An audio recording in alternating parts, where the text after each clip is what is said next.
بسم اللہ الرحمن الرحیم۔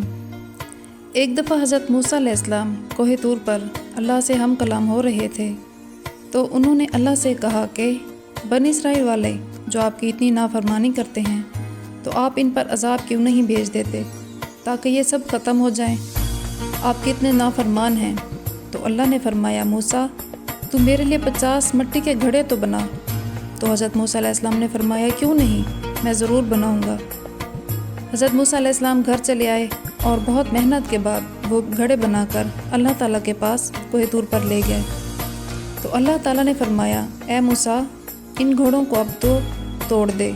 تو حضرت موسیٰ علیہ السلام حیران و پریشان ہو گئے اور کہنے لگے اے میرے اللہ، میں نے تو بہت مشکل سے بنائے ہیں، میں کیسے ان کو توڑ دوں، اور یہ ہیں بھی بہت خوبصورت۔ تو اللہ نے فرمایا اے موسیٰ مجھے بھی ایسے ہی اپنی مخلوق بہت عزیز ہے، یہ بھی تو بہت پیارے ہیں، پھر میں کیسے ان کو عذاب دوں، میں انتظار میں ہوں شاید کہ وہ میری طرف پلٹ آئیں۔ اللہ اپنی مخلوق سے بہت زیادہ پیار کرتے ہیں، ہمیں بھی تو اللہ تعالیٰ سے پیار کرنا چاہیے، ان کا حکم ماننا چاہیے۔ والسلام۔